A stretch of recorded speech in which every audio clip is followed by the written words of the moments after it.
Next on Worcester News tonight, a dockless biking system made its first appearance here less than a year ago. Monday, the company announced it's leaving the city.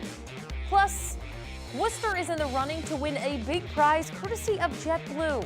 How you can help. Good evening and thank you for joining us. I'm Anna Botari. Not even a year into their partnership with Worcester, bike-sharing company OFO announces they're leaving. The dockless bike will be removed from the city across the country as part of a nationwide downsizing. Roughly 400 bicycles are expected to be taken out of Worcester, leaving some without a ride. Our Cam Jandro joins us now live with more. Cam?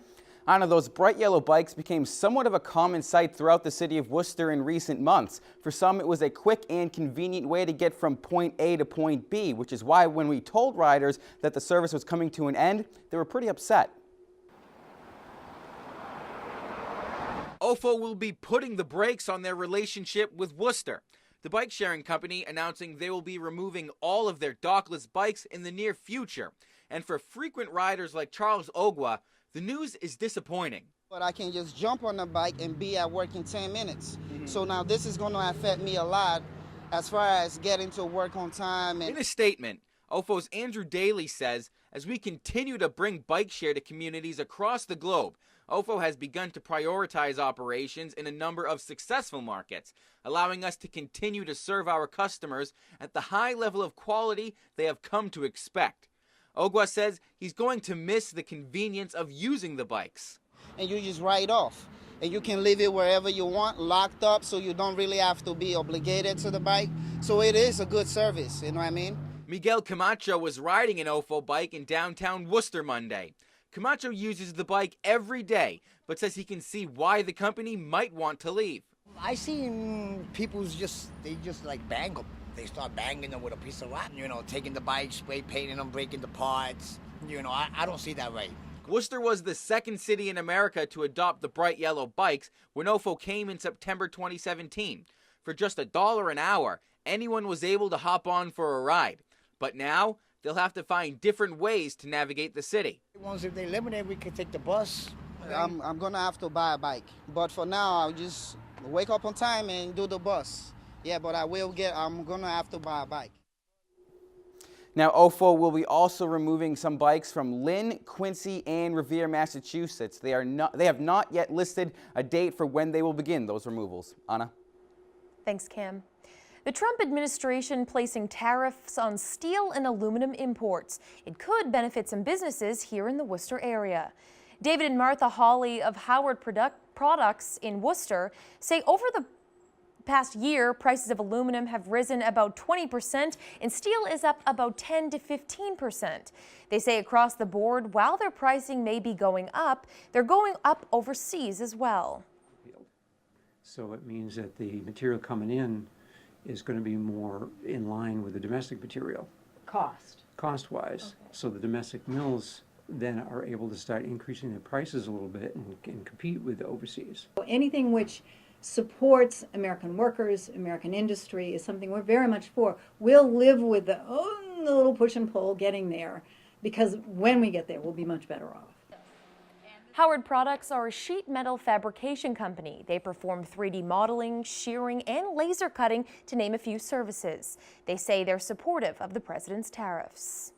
The Worcester Bravehearts showing their support for the 1540 Connection, a nonprofit committed to teaching people how to detect cancer early. Worcester Academy football and baseball star Asa FLOYD was diagnosed with testicular cancer last December. FLOYD was declared cancer-free after treatment and surgery a few months later. He took the mound and spoke to crowds at the Bravehearts game, throwing out the ceremonial first pitch. He says it's important to always check yourself and take action if you find something. If you notice anything, notice a lump or something, the 1540 actually has a 2-week rule. So if you notice it, you wait 2 weeks. If it's still there, go see a doctor. Never push something off. Even if it's minor, you'd rather be safe than sorry. So that's a message that I'm trying to get across to other people. FLOYD threw out the first pitch to his former Worcester Academy teammate, Bravehearts infielder Mariano Ricciardi. JetBlue and book publisher Simon & Schuster are linking forces. They've created a contest to benefit children in one city JetBlue flies into and out of, including Worcester. The contest is called Soar with Reading. The city who gets the most votes will receive $25,000 worth of children's books and a reading room makeover. Worcester has made it to the final round with 16 other cities. United Way's Tim Garvin says it's important to get books into the hands of children. Is anything we can do to promote reading, to get excitement, to rally the city together, to get more books into the hands of children so they have the joy of discovery and excitement and exploration through words and through pictures, that it's going to help our schools and it's going to help them in the long run. Voting is from now through August 31st. You can vote for Worcester by going to soarwithreading.com. A Worcester auto body shop is broken into twice in less than a month. The owner says they have video of the suspect but haven't had any luck identifying the man. Now Worcester police are investigating. Our Rosalind Flaherty has the story. Mario Borchi is still trying to pick up the pieces.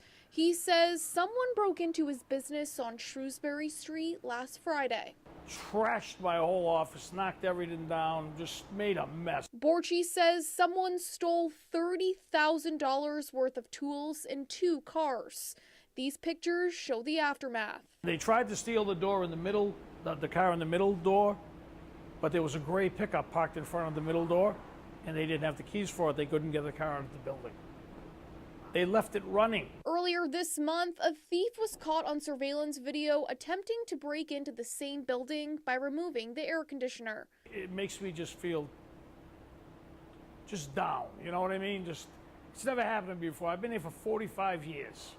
There's no reason something like this should happen. Police say they are investigating the robbery. Borchi says in the meantime, he's going to step up his security so it doesn't happen again. It's a shame.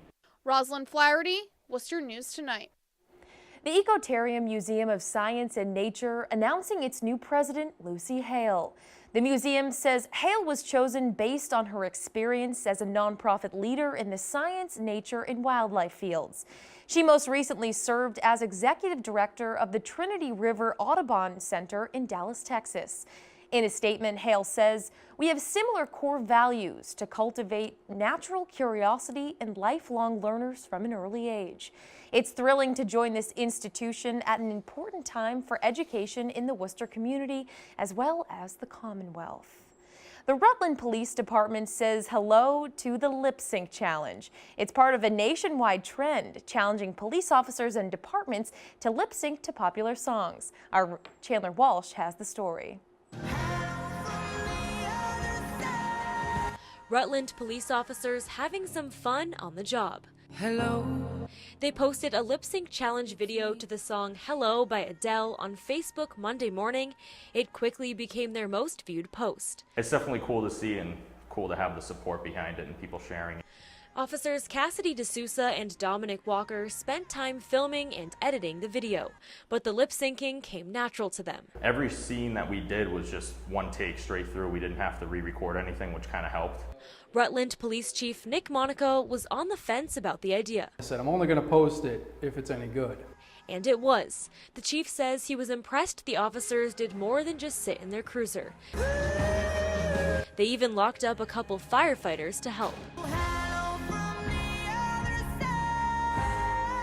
We kind of just figured out the scene for the sound and they took it and ran with it. Officer Walker believes Rutland is the first area department to rise to the challenge, but he says other towns have videos in the works. I got reached out to by a couple people who are working on them, and they told me that they were going to call us out anyway, so we beat them to the punch. The department says the challenge videos show a different side to policing, and sharing their video brings some much-needed positivity to the community. We're not just coming in and trying to arrest people. We want to build the relationship with the community. It feels good to share something more lighthearted. In the news recently, it's been very tragic. That was our Chandler Walsh reporting. The risk for West Nile virus in Worcester is raised to moderate, and while no humans have tested positive, the city has scheduled another round of spraying for Tuesday. Inspectional services are working with the Central Massachusetts Mosquito Control Project to spray areas in the city. Spraying will take places in neighborhoods off Greenwood Street between Arnold Road and Tatman Street. Residents are asked to close windows and remain inside during the application for about 15 to 20 minutes afterwards. A Marlboro man is $1 million richer. Juan Jose Diaz is the winner of the state's lottery's 200X instant game.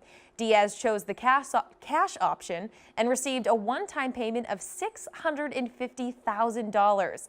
He purchased the winning ticket at BP gas station in Westboro.